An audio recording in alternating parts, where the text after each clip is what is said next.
Which we are going to be solving is this: all the heat generated in a 5 ohm resistor by 2 amp flowing for 30 seconds is used to evaporate 5 grams of a liquid at its boiling point. Calculate the value of specific latent heat of the liquid. Is very simple, like my slang. Now we have the resistance,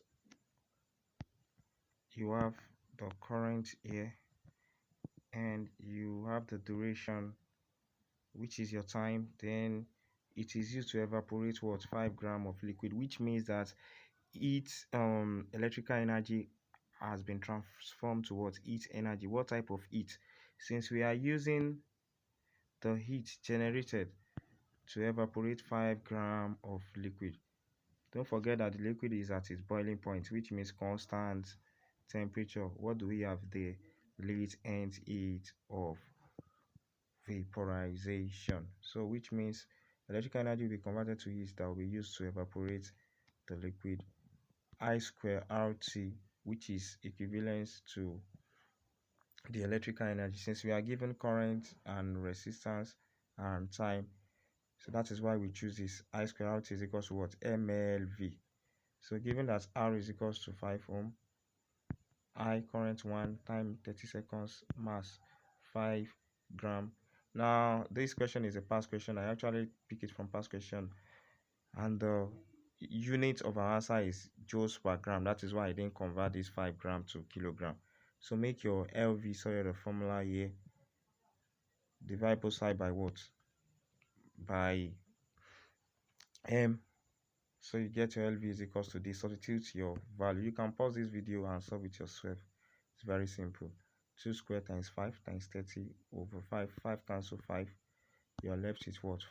2 square 4. 4 times 30, 120 joule per gram. Very simple. Let's move to the next question. I've talked about this mixture method. You have your stirrer. I've talked about this. Now example 2, a liter of water is at a temperature T is added to 5 liters of cold water at temperature of 10 degrees Celsius if the final temperature of the mixture is 20 degrees Celsius. The value of T, which means find the value of T assuming C of cold and hot water is the same. Now look at this question very well. You can pause it and read the question to understand the question. So we have a temperature T, a liter of water at unknown temperature, which is T, is added to 5 liters of cold water.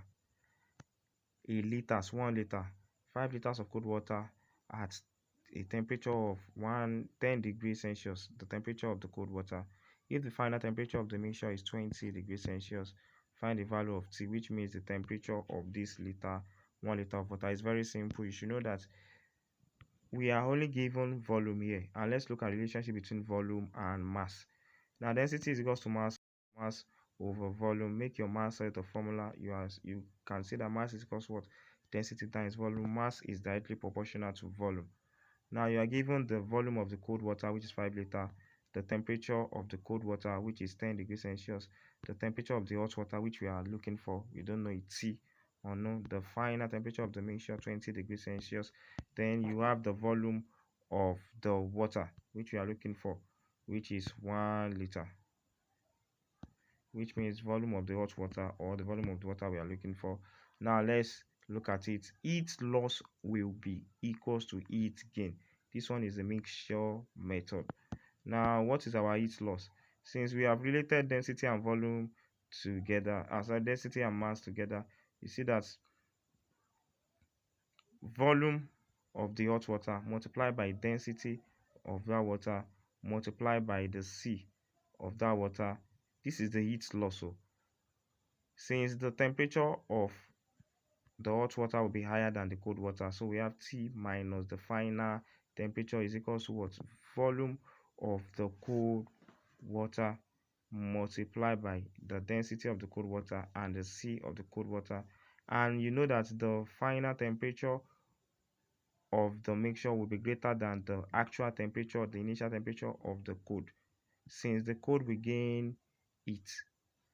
So that is why we have T final minus T of cold, unlike T minus T final, which we have here.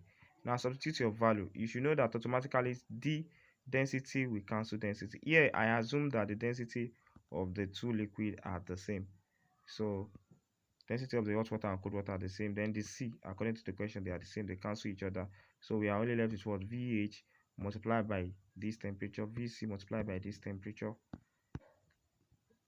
Let's go ahead and finish it up. Insert your value. Volume of hot water here is 1. Don't forget that it is hot water that we have here. Just now multiply. So multiply by this. Multiply by this. 20 minus 10, you have what? 10. 5 times 10, 50. Now T minus 20 is equals to 50. Transfer this minus 20 to this side, you have 50 plus 20, which is equals to what? 70 degrees Celsius. Now the next question, a mass of a liquid at 30 degrees Celsius is mixed with a mass of the same liquid at 70 degrees Celsius, and the temperature of the mixture is 45 degrees Celsius. Find the ratio of the mass of the liquid to the mass of the other liquid. We want to find the ratio, so we can simply name this liquid. Now the first one, a mass of a liquid at 30 degrees Celsius, so we can call this one the cold liquid. Now mixed with a mass of the same liquid. Now this mass, we can call it mass of the hot, since the temperature is higher than this.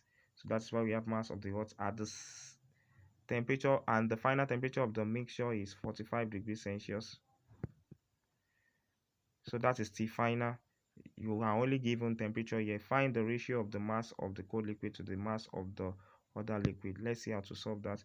You should know that heat loss is equals to heat gain, isn't it? Now temperature of the hot 70, you are given. Final temperature 45, temperature of the cold 30 degrees Celsius. So which one will lose heat? Mass of the hot water, C of water, since they are the same water, multiply by change in temperature. You should know this. Hot water, the temperature will be higher than the final temperature. Is equals to what? Mass of the cold water, C of water, temperature of the final minus temperature of the cold. I've explained this earlier on in the previous solution. Now let's forge ahead. The next step is to insert our value. If you insert the value of your temperature, so you have 70 minus 45 here, 45 minus 30 here. Don't forget, we are looking for ratio. Ratio means what? Division. Ratio of the first one, which is what? The hot one to the cold one. Now you have, at the end of the day, if you solve this and solve this, you get mH times 25 is equals to mc times 15. Now in order to get mH over mc, we can divide both sides by 25 and mc. We want to have this on this. That is why we are dividing. So yeah, let's divide it. So divide both sides by 25 and mc. So mc we cancel mc here. 25 we cancel 25. So you are left with what? mH over mc is equals to 15 over 25. So you can reduce your fraction 30 over 5 here, 35. So which means that mH ratio mc is equals to 30 over 5. Very simple. The next question, two liquid X and Y having the same mass are supplied with the same quantity of heat. Now the problem I used to have with students is that they know so many things, but due to the fact that you don't understand the question, that is why you just feel like, I don't know how to solve this one. Which one is this? So it's very simple. Just understand the question and use the principle of mathematics. I used to tell my students, mathematics is very important for you. If you want to know how to solve question in physics very well, you need to know mathematics very well. Now let's look at it. Since we are not given values here, now you have two liquid X and Y having the same mass, which means their mass is the same, are supplied with the same quantity of heat. The heat is the same. If the temperature rise Y, the temperature rise of Y is twice that of X. Is twice that of X. What is the ratio of their specific heat? So you should know that the heat here is the same, isn't it? So we want to find the value of specific heat of X, of Y to X. specific heat of y over specific heat of s. That's what we want to look for. So let's see how to solve it. You know that mass of x is equal to mass of y. Change of temperature of y is twice that of x. That is what we have here. Now you have heat of x is equals to heat of y in the question. So when the heats are the same, so you can equate their formula as well. So which means that mass of x multiplied by C of x, that's specific heat capacity of x, multiplied by change in temperature of x, should be equals to what? Mass of y multiplied by C of y, change in the temperature of y.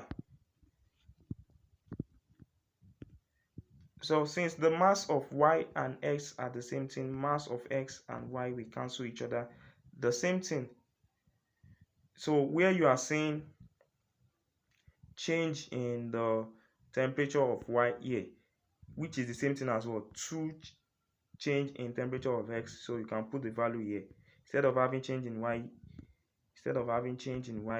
here, change in temperature of y, you can put 2 change in the temperature of x, since you have equated them here. So put it there. At the end of the day, you have change in x will later cancel change in x. So you are left with what? Cx is equals to Cy times 2. Now, since you are looking for Cx over Cy, so divide both sides by Cy. So you are left with what? Cx over Cy is equals to 2. 2 is still the same thing as what? 2 over 1, because you ask me where is my 1. It is still the same. 2 is 2 over 1 since we are looking for ratio. So the ratio of x, C of x, specific heat capacity of x to that of y is equals to 2 ratio 1. The next question. Boiling water is added to a calorimeter. Sorry about this. Is added to a calorimeter of thermal capacity 150 joule per kilogram, containing 600 grams of water at 20 degrees Celsius if the final temperature of the mixture is 70 degrees Celsius and the specific heat capacity of water is 4.2 joule per kilogram per Kelvin. The amount of boiling water added is very simple. Let's look at it. You are given the thermal capacity of the calorimeter. Let me show you. Now, boiling water is added to calorimeter of a thermal capacity. Now, thermal capacity, I've explained thermal capacity. Thermal capacity is MC. Specific thermal capacity is C. So, which means MC, thermal capacity is what? 150 joule per kilogram. Sorry, 150 joule per Kelvin. Now, you are given the mass of the water, isn't it? The mass of the water here, containing water. So, the mass of the water is 600 grams, converted to kilogram. So, you have what? 0.6 kilogram. Now, initial temperature of calorimeter and the water, since the water is placed inside the calorimeter, so you have T, which is equals to 20 degrees Celsius, which corresponds to the initial temperature of the water and the calorimeter. So you are given this thermal capacity. I've explained thermal capacity for you guys earlier on. Thermal capacity means what? MC. Now the thermal capacity of the calorimeter is given in the question. Now the boiling water. Now the temperature, initial temperature of the calorimeter and the water is given, which is what? 20 degrees Celsius. Now you have this. You have the boiling water. You should know the temperature of the boiling water, which is what? 100 degrees Celsius. You might not be given in the question. You should know. You're expected to know. Now, C of the water. So the capacity of the water is given in the question. You write it. Then you have the temperature of the boiling water, which is also here, which is 100 degrees Celsius. I've written it earlier on. Now, the mass of the boiling water. That's what we are looking for in the question. Can go back to the question. The amount of boiling water added is. So let's go ahead and finish it up. You should know that heat lost by the boiling water. You have a boiling water and you pick it and add it and you pour it inside the what? Calorimeter. That is what the question is asking for. Now the mass of the boiling, the heat of the heat lost by the boiling water will be equals to what? Heat gained by the calorimeter and the heat gained by the water that is inside the calorimeter. So yeah, let's equate our formula. Heat lost by the boiling water equals to heat gained by calorimeter plus heat gained by the water. So what is the heat lost by the boiling water? Mass of the boiling water, C of water, since we are still talking about water, specific heat capacity of the water, temperature of the boiling water, this is change in temperature now, minus the final temperature. Since this one is losing it, so you should know that the initial temperature will be higher than the final temperature. Now TB minus TF is equals to mass of the calorimeter, C of the calorimeter, T final, this one is gaining heat, so final temperature will be more than initial temperature, T final minus T of the calorimeter plus mass of the water inside the calorimeter, C of the water, T final minus T initial. So let's insert all our values.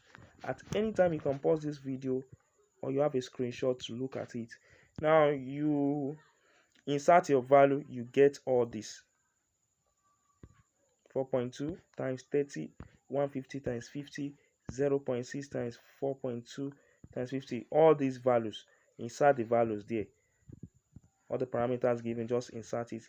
Now if you solve it, you have 126 mass of the boiling water. So this is a mistake. This one's supposed to be mass of the boiling water or mass of the hot water is equals to, if you solve all this, you have 7,620. Now divide both sides by 126, you get this. Try and solve this question yourself.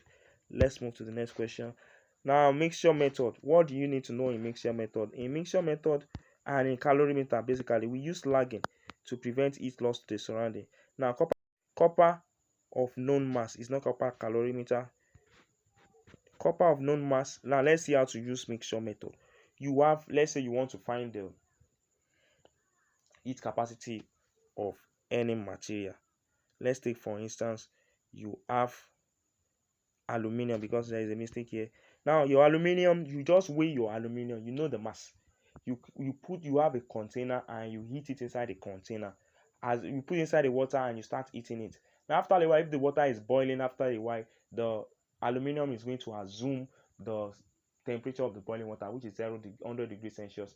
Now you have a calorimeter that is on the ground, you have a water inside it, water of known mass. Since water is a standard and you have known the specific heat capacity of water, you have that calorimeter and you know the specific capacity of the material that is used to make that calorimeter. Let's say for instance you have a copper calorimeter.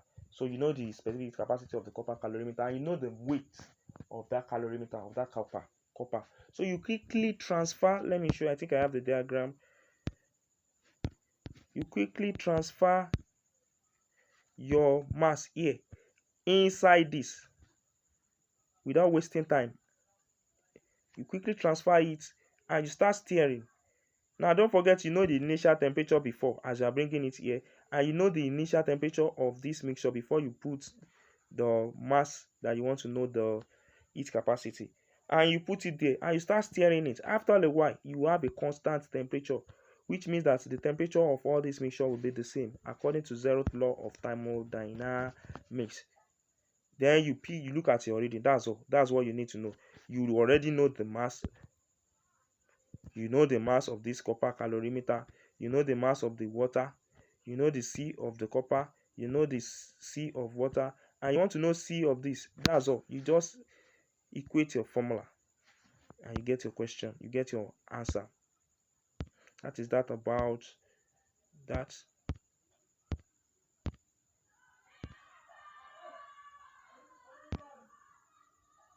Now we have another question, which is very simple. Calculate the temperature increase of 100 kg of brake material with an average specific heat of 800 joule per kilogram per Kelvin from a 10,000 kg truck descending 7.0 meter in vertical displacement at a constant speed. Now don't convince yourself this question is too cheap. You have a brake material that you know the mass, isn't it? This is the brake that is going to stop the truck. Now you have the specific heat capacity of that brake material, you know the mass of the truck, and you know the height at which the truck is descending. So you should know that what type of energy will be converted here. So this truck is going to possess potential energy due to this vertical height. That potential energy is what you want to stop by applying this brake. So which means that the brake is going to generate heat. Now, which means the heat energy generated in your brake will be equivalent to what? To the potential energy of the truck. So that is what let's look at how to solve. We will first calculate the gravitational potential energy mgh of the truck, and then find the temperature increase produced in the brake. Now look at the question. What are we asked to do? Calculate the temperature increase. So we want to look for temperature increase. So we will first calculate the gravitational potential mgh of the truck, and then find the temperature increase produced in the brake. Step 1. Calculate the change in the gravitational potential as the truck goes downhill. Number 2. Calculate the temperature change from the heat transferred by rearranging the equation. Very simple. That's all we are going to do. Now, given that you know the mass of the brake, C of the brake, you are looking for the temperature change of the brake. You know the mass of the truck, the vertical displacement height of the truck, the acceleration due to gravity 10 meter per second. Just equate the two formula. Mass of the brake, that brake material, C of the brake material, change in the temperature. Which one is this? One is heat. Now the energy, potential energy, now this time around, which will be equivalent to potential energy of the truck. Mass of the truck, G, acceleration due to gravity, and H of the truck, the height of the truck. Make your change in temperature of the brake subject of the formula. So let's go ahead. That means you are going to divide by what? The mass of the brake and C of the brake. At the end of the day, input your value, pause it and try it yourself. Just input the values. 1000, 10,000 times this. Now 0 can cancel 0, can cancel 0, can cancel 0, can cancel 0. At the end of the day, the next question, you have a well-lagged copper calorimeter of mass 120 gram contains 90 gram of water and 10 kilogram of ice, both at 0 degrees Celsius. Dry steam at 100 degrees Celsius is passed in until the temperature of the mixture is 40 degrees Celsius. Calculate the mass of steam condensed. Given that the latent heat of fusion of ice is 3.2 times 10 raised to the power 2 joule per kilogram. Specific heat capacity of copper is equals to 4.0 times 10 raised to the power minus 1 joule per kilogram per Kelvin. Now the latent heat of evaporation of steam is equals to 2.2 times 10 raised to the power 1 joule per kilogram. Specific heat capacity of water equals to 4.2 times 10 raised to the power joule per kilogram per Kelvin. Don't confuse yourself. This question is just much. It's very simple. Now let's look at the question again. A well-lagged copper calorimeter having a known mass contain what?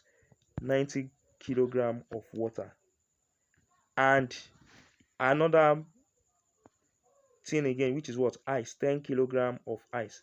Now everything at 0 degrees Celsius.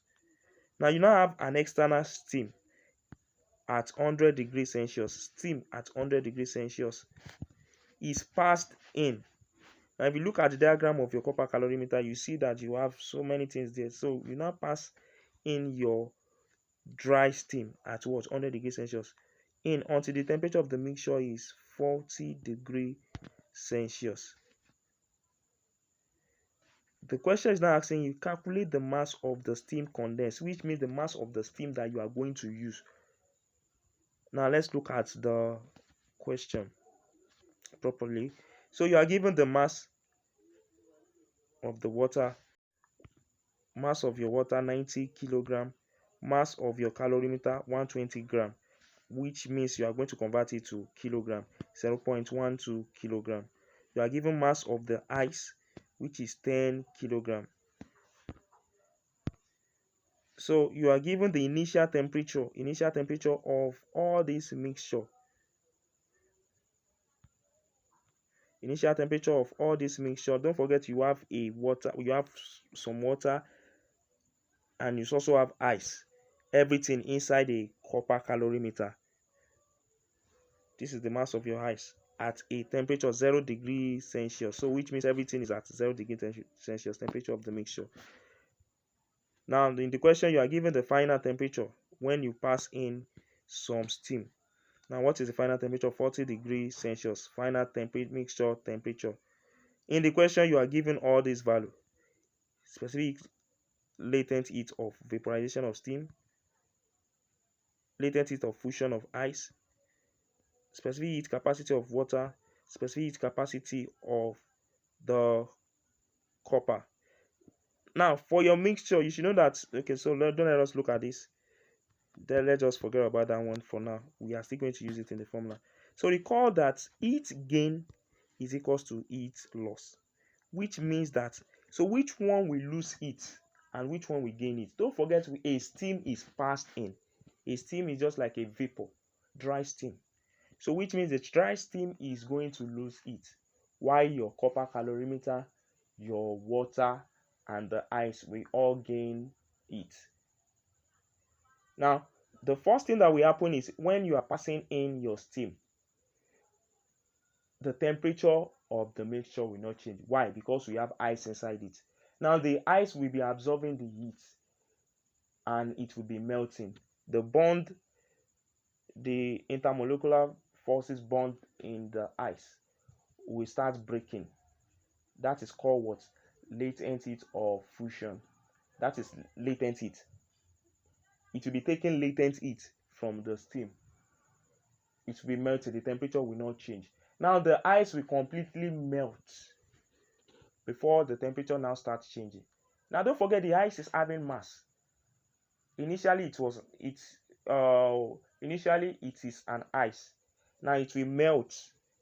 After melting, it has turned to water. It has increased the mass of the water in the mixture. Ice has now added to what? It's now being added to water. Mass is constant.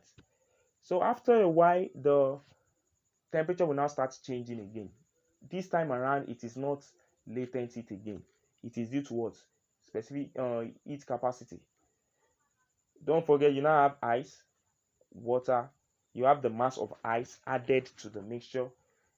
You have initial mass of the water liquid in the mixture and the mass of the calorimeter. So that is what we are saying here. So which means heat gained by the mixture, calorimeter, water, and ice.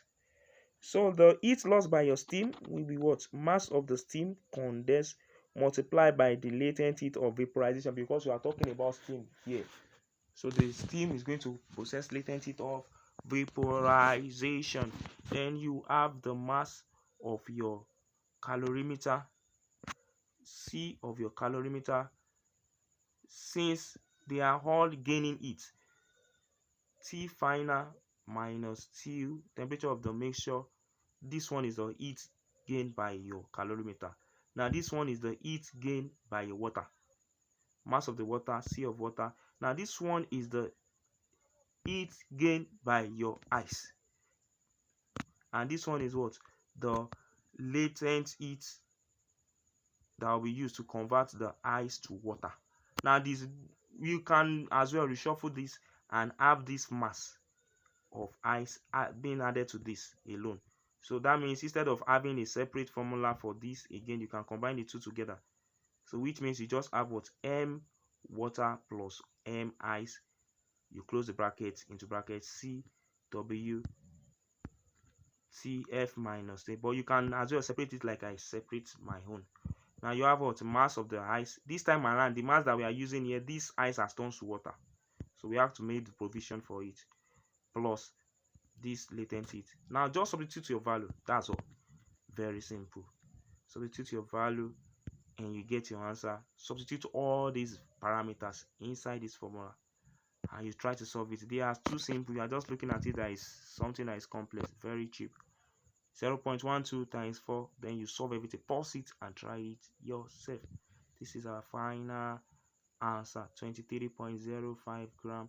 There's I think I saw this question inside one textbook like that and I solved it. I got the answer, but later on the answer that is inside that textbook, I got it So which means I actually got the answer. Now I now sat down after some like a month later that I was preparing this video, and I discovered that they didn't make provision for this in their solution. They didn't make provision for the ice that will later melt. So the only formula they use is they use this and this, and I was just laughing within that. The same thing happened to me when I solved the question first time. I was like, they are wrong. So this is the correct answer to this question. Heating and cooling curve of water. Now let's talk about heating and cooling curve. Now the curve that just explain the heating process of pure water and the cooling process of pure water is what we have here. Now the temperature, let's look at it. Let's say you have an ice or a water, you are cooling it or you are increasing the temperature of an ice. So you have the temperature against heat. The heat you are supplying here, this is the temperature change. Let's say you have an ice. Ice can be at any temperature, even temperature that is even below 0 degrees Celsius. So let's say this ice, we have an ice here that is below 0 degrees Celsius, and you want to heat that ice, you are supplying heat. Don't forget, as you are supplying it, you are still supplying heat. What will happen? The temperature of the ice will not melt, will start increasing. That is what we have here. The temperature will start increasing. That is why we have solid here. This color is giving us solid. Anything that is here is solid. The temperature of the ice will start increasing until it gets to 0 degrees Celsius. Now when it now gets to 0 degrees Celsius, it will not change again. We have constant temperature, which is known as what? The heat that is being applied here will just be used to break the bond. Now the ice will start melting, so you don't have change in temperature, constant temperature, melting point. It will start what? Melting. Now if you are heating it, now if you are coming down like this, let me explain the two simultaneously. If you are cooling water here, let's say you have liquid and you are cooling it, when it gets to 0 degrees Celsius, the temperature will not change again until all the ice freezes. All the water, freeze. Now after freezing, that is when the temperature will now start coming down again, reducing. So that is why we have two arrows here. As you are going up, which means you are heating, you have melting. If you are coming down from liquid to solid, you are having freezing. Now at constant temperature here, when it is melting, you discover that you will have both liquid and solid. That is why we have liquid and solid here. Anything that happens between here and here is we have two phase here, solid phase and liquid phase. Now after a while, and all your solid has melted, if all your solid have melted here, the temperature will start increasing again, and you have your solid alone. At this region, you have liquid alone. Now it will start increasing until it gets to another temperature again, which is what? A constant temperature again, 100 degrees Celsius. Your water starts boiling. That is what we call boiling point. Your water starts boiling. The temperature will be constant. Now here, anything beyond that, any other heat that you are supplying will not change the temperature. The bond will be broken, the intermolecular force bond will be broken, and the liquid will start vaporizing. At that moment, you are having liquid and gas, or liquid and vapor. So if you are moving up like this, it's because I'm talking about heating this time around, you are boiling. We call it boiling. Now if you are coming down, that is when we have condensation. Condensation. Your vapor is being condensed. Now let's look. Finally, start boiling until everything changes to gas. You now have increase in temperature of the gas or vapor. Another parameter we are going to talk about is cooling by evaporation. Have you ever discovered that if you pour any gas, any liquid gas in your hand, and the gas starts vaporizing, including petrol or this fuel, this petrol in your hand will start feeling, you start feeling cold. Your hand will start, the temperature of your hand will start coming down, which means you will feel this kind of cold in your hand. Now it's that parameter, that phenomenon is known as what? Cooling by vaporization. Now this is a natural phenomenon that occurs when liquids such as water absorb latent heat from the surroundings as it evaporates into vapor. During evaporation, the liquid at the surface absorb heat and evaporate, which leads to decrease in the average kinetic energy of other liquid. Now, this decrease of energy due to increase in temperature, example of evaporation by cooling are cooling effect of gas and gasoline when they pour on our hand, cooling effect of water on our skin during harmattan and bathing. When you are bathing, and during harmattan you pour water on your body and you start feeling cold, it's because those water you are pouring on your body are vaporizing, and as they are vaporizing, they are taking heat to vaporize. And where are they taking it? They are taking it from your body. If you are removing heat from any substance, automatically you are lowering the temperature of that substance.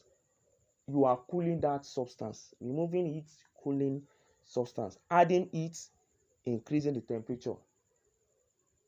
So that is why if petrol pour on your hand and that petrol starts vaporizing, your hand will feel cold, because that petrol is taking latent heat of vaporization from your hand. It is absorbing it out of your hand. It's taking it from your hand.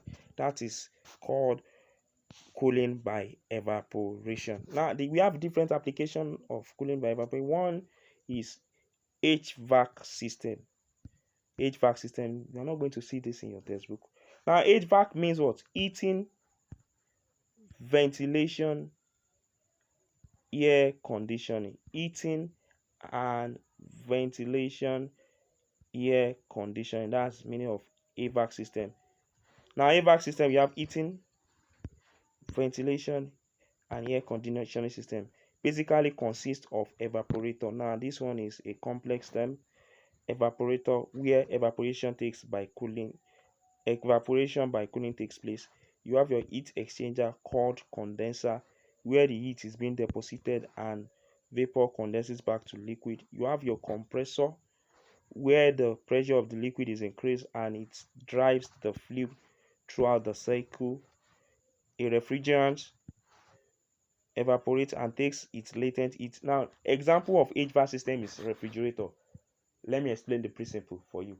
Inside your refrigerator, you have an aluminum inside it, something that is shining like this aluminum. At the back of your aluminum, you have what is known as evaporator. It's just like a tube, small tube. Now, that evaporator is where evaporation is taking place. You have something that is known as refrigerant. It's just like a liquid, a fluid that will be poured inside your compressor. Now, what is actually happening is that you have all your food or all your drinks inside your refrigerator, and as the compressor is pumping your your refrigerant, as it is flowing through that pipe, is going to absorb heat from whatever thing you have inside your refrigerator, and as it is absorbing it, it will be vaporizing. That is what we call evaporator. It will be vaporizing. Liquid inside that evaporator will be vaporizing, and as it is vaporizing, it's going to be taking heat from whatever thing you have inside your deep freezer or refrigerator.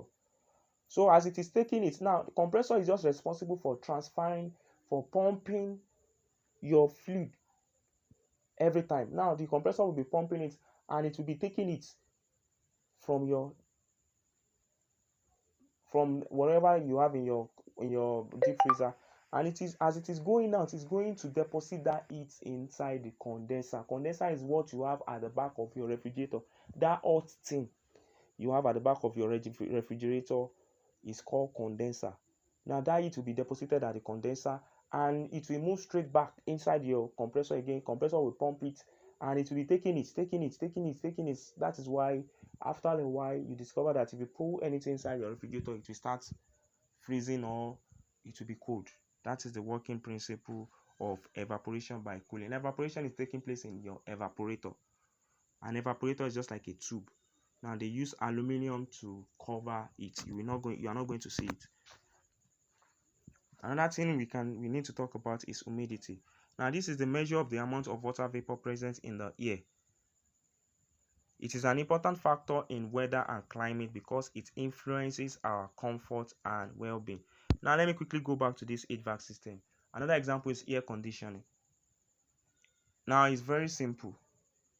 It's still the same method for deep freezer. What we're actually doing here is that we are not using that deep freezer. We are not having any compartment where we can put anything there. Instead of that, we have a room.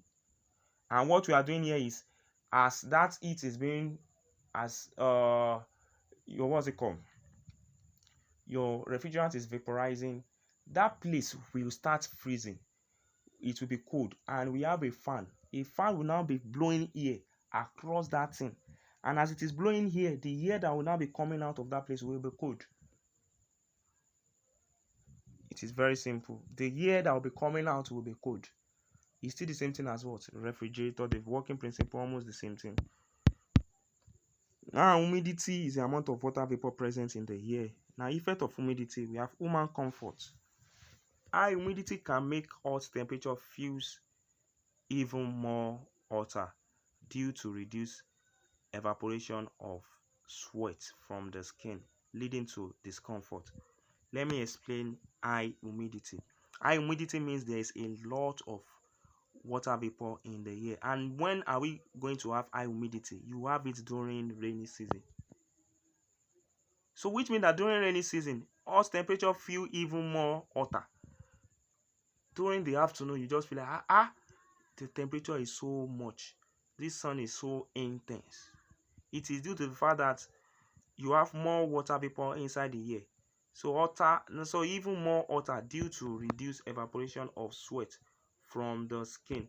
And as a result of hotness, there will be limited evaporation of water from your skin due to the fact that we have sufficient water vapor in the air, in the atmosphere. And we have what? Increase in the temperature of the surroundings. Sun is shining, and you will be sweating, and that sweat will just be there alone. There will not be anything that will try to carry, that will try to vaporize that sweat. That is the effect of what? High humidity. Now let's look at low humidity. Low humidity can cause dryness of the skin. Now low humidity means we have less water vapor in the air, and this usually happens during harmattan. Don't forget that during harmattan we have a lot of evaporation taking place, but notwithstanding, we have low amount of water vapor in the air, because where is the water that's the evaporation, or where is the water that wants to vaporize? Everywhere is already dry.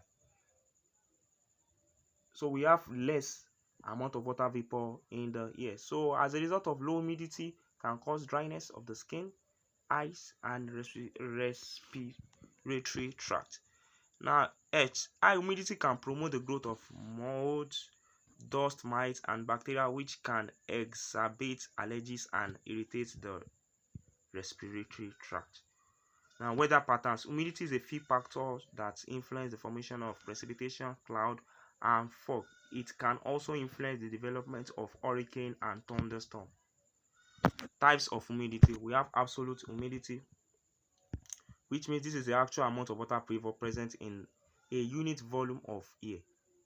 It is usually expressed in gram per meter cube. So which amount of water vapor divided by the amount in mass divided by the volume of the air. Now we have relative humidity. This is the ratio of the amount of water vapor present in the air to the maximum amount of water vapor the air can hold at specific temperature, expressed as percentage. The instrument used to measure humidity is called hygrometer. This question used to come out. Now relative humidity. Let's look at the formula to calculate relative humidity. Mass of water vapor in a given volume of air over mass of maximum water vapor air can take at the same temperature times 100%. Let me explain this. Let's say at 30 degrees Celsius. Now the water vapor in the air, the mass of water vapor in the air, and at that same temperature, the water vapor in the maximum amount of water vapor that the air can hold, air can still hold more. So which means that the relative humidity will never be what? The mass of water vapor in a given volume of air divided by what? Mass of the maximum water vapor air can take at the same temperature times 100%. Relative humidity partial pressure of air at a temperature PVP, partial vapor pressure, or partial pressure of air, or partial vapor pressure. Now divided by saturated pressure vapor. Saturated vapor pressure. Saturated vapor pressure at the same temperature SVP times 100%. Now relative humidity can also be calculated using SVP, that's saturated vapor pressure at dew point, and saturated vapor pressure at room temperature times 100%. Let's look at an example. If the partial pressure of water vapor at 27 degrees Celsius is 18 mmHg and saturated vapor pressure of the atmosphere at the same temperature is 24 mmHg, the relative humidity at this temperature is, so you are given partial pressure of the water and the saturated pressure of the atmosphere as 24. So the formula is very simple. Given that PVP is 18, SVP, saturated vapor pressure, is what? 24. Now what is relative humidity? Partial vapor pressure divided by saturated vapor pressure times 100%. That's why we have 18 over 24 times 100. That will give us what? 75%. Dew point, dew, mist, air, and fog. This is the final thing I will talk about as far as it is concerned. Let me explain this. Question used to come out on this. Now, mist, this is a type of atmospheric condition that occurs when tiny air droplets are suspended in the air and reducing visibility. Mist is a what? Atmospheric condition when you have tiny air droplets are suspended in the air. It's not as if you have droplets. Now you have small water droplets suspended in the air, and this is going to reduce visibility. Mist is usually lighter than fog. We have another term again, fog is air, and it occurs when warm air comes in contact with a cooler surface such as ground or water. It can be associated with dampness and can be found in the forest, near water bodies, or area with high humidity. Now if you are close to the river, close to the forest and the likes, mist usually happen there. So it's usually happen close to the ground or close to the water surface, and you will see some droplets of water suspended in the air. Now we have dew point. Now dew point is the temperature at which air becomes saturated when water vapor with water vapor. Now this is the temperature at which air becomes saturated with water vapor. Dew point is when air becomes saturated with water vapor. Now at dew point you will see some precipitation of water. You will see dew at dew points. We have dew at dew point. In the morning you discover that you look at leaf and you find water on that leaf. It is as a result of what? Dew. We call it dew point when the air becomes saturated with water vapor. And this usually happens because at the night the temperature is low. The temperature will come down, sun is not shining again, so and it will force some water vapor to condense at what? At dew point. Now we have haze. This is atmospheric phenomenon that is characterized by fine particles or droplets suspend in air and often reduce visibility, unlike mist and fog. Haze is caused by pollutants such as smoke, dust, and other particles rather than water droplets. Let me explain haze. Now, fog and mist are similar. This fog is supposed to come first before I explain haze. Let me pause this haze. Let me explain fog. This is a dense, low-lying cloud formed by the condensation of water vapor in the air, and it reduces visibility and often caused by the cooling of air near the ground, which causes the air to reach its dew point, and water vapor condenses into a tiny water droplet. Now, fog is what we used to have when it seems as if rain wants to fall and the rain is not falling, or during the time that the rainy season wants to start. You just see that you see some small water coming like this, very small, very tiny. It's because of what? Low-lying cloud in the atmosphere. So it will now make air to reach its dew point, and the water vapor present in the air will start condensing into tiny water droplet. That one is fog. That is why we have fog light in your car. Fog light. Now this haze is different thing entirely. It is due to our activities as human beings. Now, it is atmospheric phenomenon that is characterized by fine particles or droplets suspended in air and often reduce visibility. Unlike mist and fog, haze is caused by pollutants such as smoke, dust, and other particles rather than water droplets.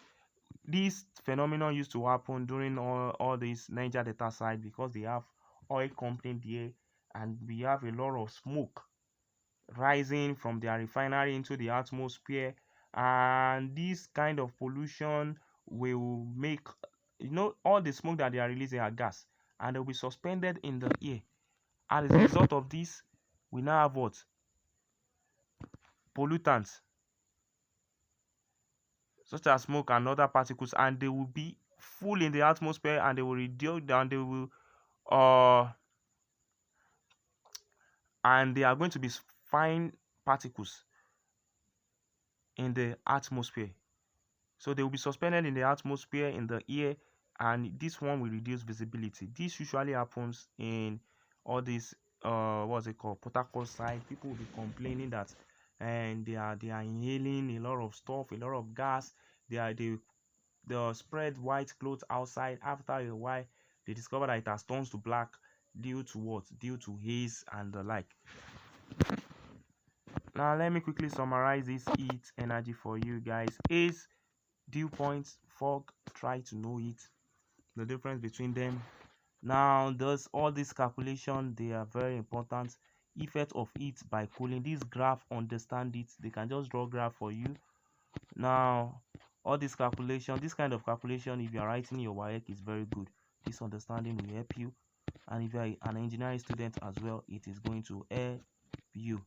Now we talk about many things, so this video is even up to like 4 hours.